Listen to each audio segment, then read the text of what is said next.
खुलुमबाय लोगोफोर गिबियावनो नोंथांमोनखौ गासैखौबो आंनि गोदान भिडिअ बरायनाय बावहरनाय थाबाय।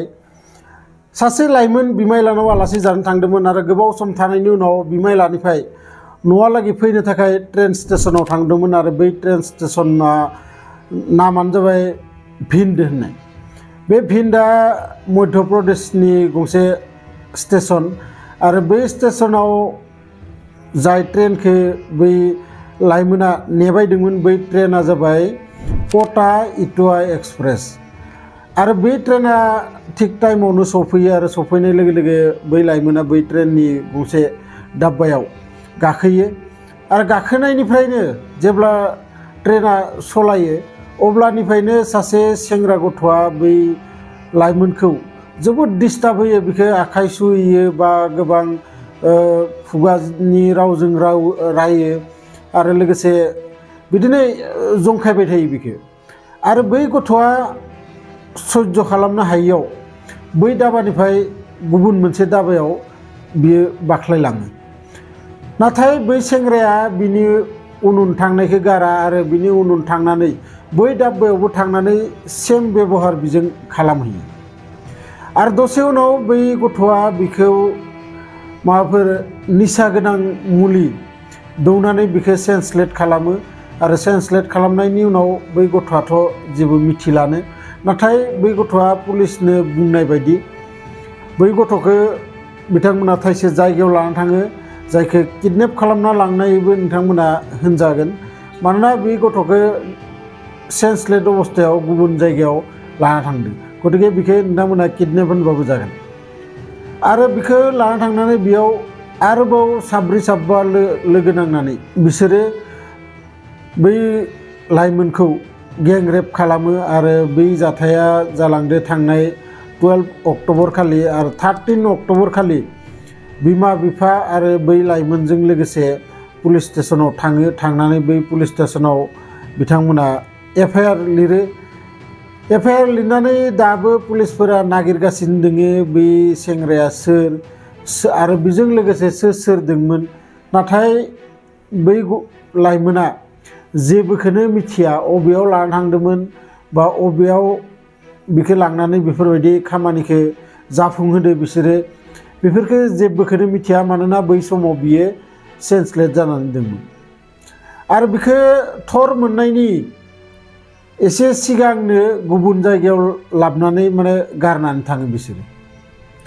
दा थेवबो पुलिसफोरा CCTVफोरखौ नागिरबाय दोङो बा माबाफोर सुलु नागिरबाय दोङो, बिथांमोना तदन्त खालामगासिनो दोङो। नाथाय खोथाया ओरैबायदि जाहैबाय, दिनै जोंनि भारत हादोराव जोङो सानफ्रोमबो गोबां बेफोरबायदि जाथाय जोङो खोनानो मोनो बा नुनो मोनो आरो किसुमान जाथायखौ हयथ' जों नुवाबो खोनायाबो। नाथाय आजिखालि ससियेल मिडियायाव ओरैबायदि जाय जाथाया भाइरेल जायो बै जाथायखौ गासै बुहुमनि सुबुंफोरानो नुयो बा खोनायो आरो जाय जाथाया भाइरेल जाया बै जाथाया बिदिनो स्रि स्रियैनो गोमालाङो। आरो लोगोसे किसुमान बिमा बिफानि समाजनि जि नियम कानुन बेफोरखौ गिनानै बिमा बिफाया बेफोरखौ लाखुमाना दोनो बा बै जाय खालामजाग्रा बिबो बेफोरखौ लाखुमानानै दोनो। आङो नोंथांमोननो मोननैसो कुवेसन, आरो बे कुवेसना नोंथांमोननोल' नङा, जोंनि जि MLA मन्त्रिफोर बा मिनिस्टारफोर आरो लोगोसे जोंनि जि प्रसासन, जोंनि जि पुलिस बिथांमोननि सायाव दिनै बेफोरबायदि जाथायफोरा जालांबाय दोङो, बे जाथायफोरा माबोरै जालांनो हमदोंमोन? मानोना दिनै दिन बे जाथायफोरा बारायलांगासिनो दोङो, दिनै दिन बे जाथायनि खालामग्रा बेफोरबायदि जाथाय मावग्रा सुबुंफोरा बारायहोलांगासिनो दोङो। अब्ला जोंनि पुलिस फर्सआ मा खालामबाय दोङो? ना पुलिस फर्सआ खालि चेकपस्टफोराव आखाइ दिखांनानै गारिफोरनिफ्राय फैसा खांनो थाखाय, ना मन्त्रि MLA फोरनि बडिगार्डल' थानो थाखाय? गतिके गोबां गेदेर कुवेसन बेफोरो, नोंथांमोनहाबो साननानै नाय। मानोना जोंनि टेक्सनि रांजोंनो बै पुलिसफोरा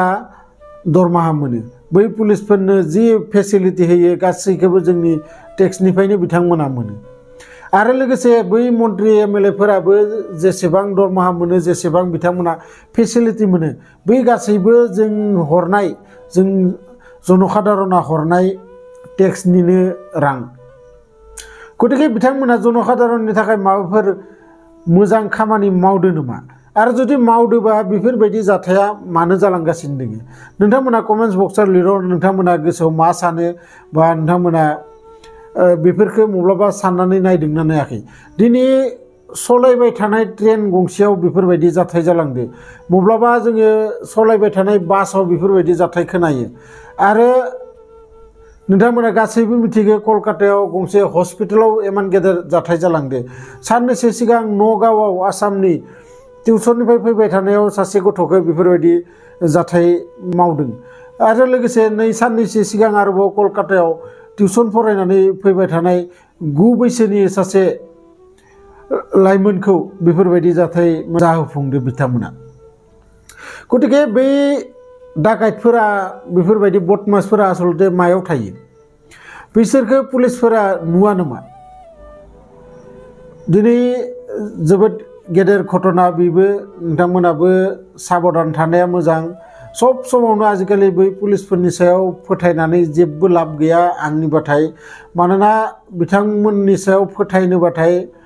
आरो उल्थासो किसुमान केस जालाङो माबोरै नोंथांमोना उरिस्सानि मोनसे केस आं नोंथांमोननो सिगांनो भिडिअआव खोन्थाखादोंमोन सासे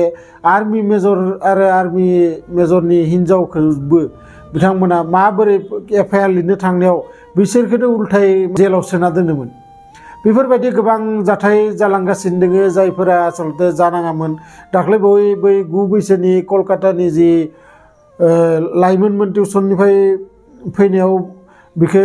लाना थाङो आरो लाना थांनानै गोदोनायाव सेथेना बुथारनानै अखानायै बिखौ फोथारबारियाव मोनो बैयावबो पुलिस थानायाव थांनानै बिमा बिफाया एफआइआर लिरनो थाङोमोन आरो बै एफआइआर लिरनो थांनायाव बिथांमोनखौ गोबां माने नेग्लेक्ट खालामो गोबां बाथ्रा माने